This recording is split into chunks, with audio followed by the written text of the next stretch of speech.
Good evening. Welcome to South Asia Newsline. I'm Lipakshi Khurana. Here are the top stories we're tracking for you on Wednesday, the 15th of February. India successfully launches record 104 satellites in single mission.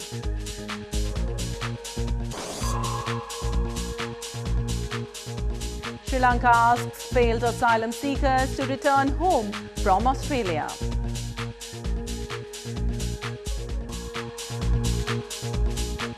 And joint investigation team formed to probe Lahore blast in Pakistan.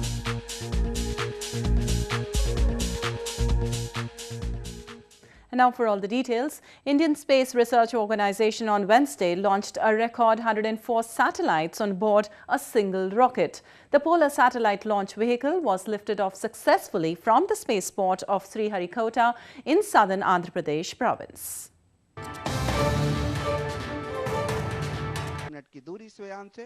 India successfully launched 104 satellites in a single mission on board a single rocket from the Satish Dhawan Space Centre on Wednesday. 101 of these are foreign satellites to serve international customers as the country seeks a bigger share of the $300 billion global space industry. Indian Space Research Organisation or ISRO chairman said his team was not eyeing a record and its goal was only to improve its own capabilities. So it's not whether we are crossing somebody else what they have put or what we have put as a record. It's primarily about improving our capability to maximize our returns. The launch of PSLV C-37 in a single payload, including the country's Earth observation satellite Cartosat-2 series and 103 co-passenger satellites, together weighed over 1,400 pounds. The ISRO scientists 3 years ago pulled off a low-cost mission to send a probe to orbit Mars that succeeded at the first attempt. ISRO's low prices attracted international customers to launch 75 satellites last year from Sriharikota in southern Andhra Pradesh province. Staying on to news from India, two Indian provinces, Uttar Pradesh and Uttarakhand, went to vote for the provincial assembly elections on Wednesday. Both the provinces are crucial for Prime Minister Narendra Modi's Bharatiya Janata Party as the party tries to make a foothold in the regions. While Uttar Pradesh is ruled by Samajwadi Party, Grand Old Party Congress controls Uttarakhand.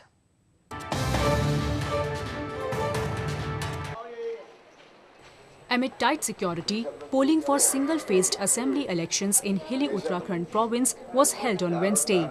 Nearly 7.4 million electors will vote for 628 candidates across 69 constituencies. Out of a total of 70 constituencies, 69 vote on Wednesday, and one constituency, Karnaprayag, will vote on March 9 because of the untimely death of the candidate from Bahujan Samaj Party. The main contest in Uttarakhand is between Prime Minister Narendra Modi's Bharatiya Janata Party or BJP and the Grand Old Congress Party with the absence of any prominent third player. The two parties have ruled the state alternatively since 2000 when the province was carved out of Uttar Pradesh province. जो हमारे हल्द्वानी का development करे means development related कि हमारी सड़कें देखिए आप कितने हर जगह गड्ढे हैं ऑल तो मैं चाहती हूँ कि हर जगह विकास हो हमारी शिक्षा प्रणाली में. Meanwhile, voters turned up at polling booths to exercise their franchise for the second phase assembly elections in northern Uttar Pradesh province.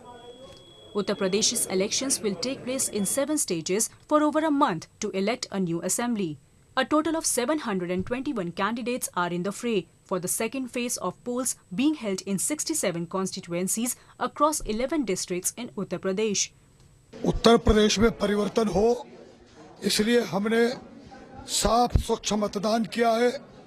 अच्छा प्रत्याशी विजयी होकर जाए, प्रदेश में उच्च कोटि की सरकार बने जो सबका साथ सबका विकास करे. Results from Uttar Pradesh and Uttarakhand elections, along with those in northern Punjab, western Goa and northeastern Manipur provinces will be announced on March 11. Sri Lankan Premier Ranil Wickremesinghe has said that asylum seekers detained in Australia's offshore detention centres in South Pacific Islands can return to Sri Lanka as it is safe to return to the island now.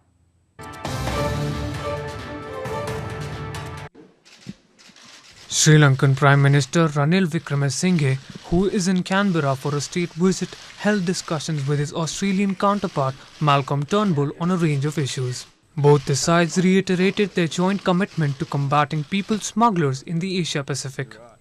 Prime Minister Wickremesinghe said any failed asylum seekers in Australian-run detention centres in Papua New Guinea or the tiny Pacific nation of Nauru that return home will not face prosecution or harm.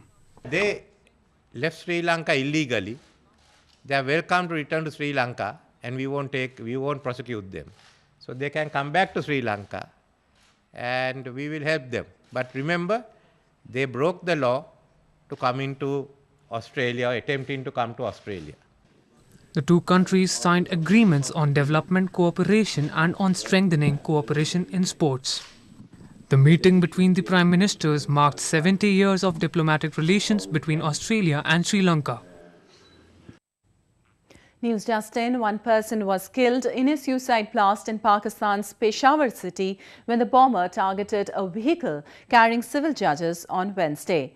According to reports, they were travelling in an official car in Hayatabad area when an attacker on a motorcycle struck the front of the vehicle and exploded, killing the driver and injuring the 4 judges. The Tehreek-e-Taliban Pakistan has claimed responsibility for the attack. And more news from Pakistan, law enforcement agencies have launched a province-wide crackdown on banned militant organizations in Pakistan's Punjab province. A suicide attack on Monday in Lahore city claimed 15 lives and left over 100 people injured. According to media reports, body parts of the suspected suicide bomber have been sent for DNA test to establish his identity. Preliminary probe has revealed that the bomber had accomplices who managed to flee due to the ensuing chaos. Officials involved in the investigation into the incident said that senior police officials were the main target of the suicide bomber who blew himself up during a protest by the chemist.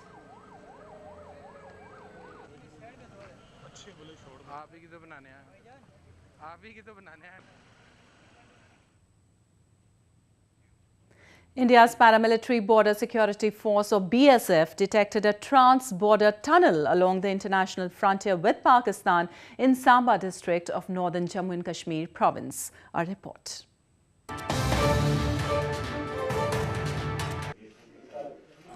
Border security force detected a tunnel during an anti-tunneling exercise in Ramgarh sector of Samba district on Tuesday. The tunnel originated from Pakistan's side of the border and was 20 meters ahead of the barbed fence into the Indian territory. The tunnel is said to be incomplete and was detected well in time by the security force. उसने अचानक कुछ suspicious सी जगह पाई और उन्होंने further उसकी खोजबीन की तो पाया कि एक 2.5 by 2.5 feet 2.5 feet and 2.5 feet width and depth की एक टनल मिली जिसको हमने फर्दर खोदा और देखा तो कि वो उसका जो एंट्री पॉइंट है वो अंतर्राष्ट्रीय सीमा में पाकिस्तान की तरफ से हमारी तरफ आ रही है. Officials also added that many militants were desperate to cross the border as has been monitored by the troops. Various innovative measures to ensure foolproof security have been taken by the force in view of militants trying to infiltrate into Indian soil.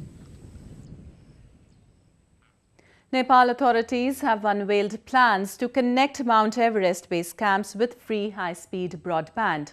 This will enable mountaineers to access internet at 17,600 feet above the sea level.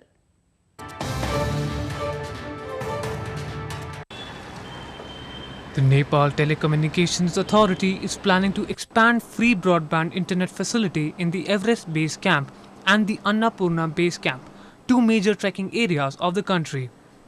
This is not the first Wi-Fi service on Everest at a height of 5,364 meters, but just the first free one. Previously, some base camp services offered Wi-Fi at a whopping $5 an hour. The main objective of the initiative is to boost tourism and access to information during natural disasters. Safety will increase there, and even our tourism sector will be very benefited, because then the tourist can send the live photos, pictures directly, they can talk there directly. So in Annapurna trekking and in Lukla area, we are trying from this year, we will do it.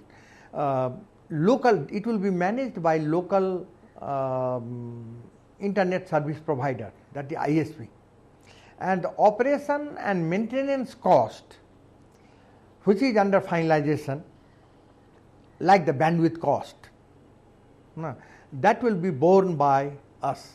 The Nepal Telecommunications Authority has scheduled to end the project by the end of 2020.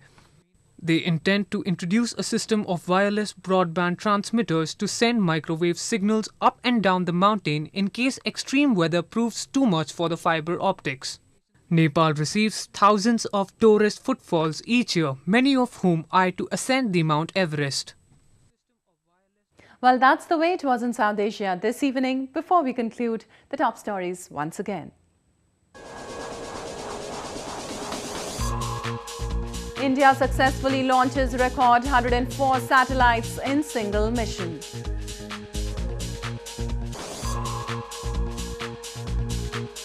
Sri Lanka asks failed asylum seekers to return home from Australia.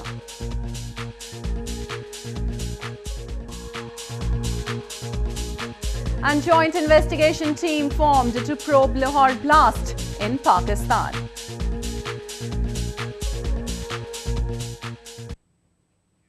Now our viewers can watch the show on SouthAsiaNewsline.com. You can also visit us on Facebook.com/SAsiaNewsline and follow us on Twitter @SAsiaNewsline. That's all in tonight's edition. We'll see you same time tomorrow. Good night.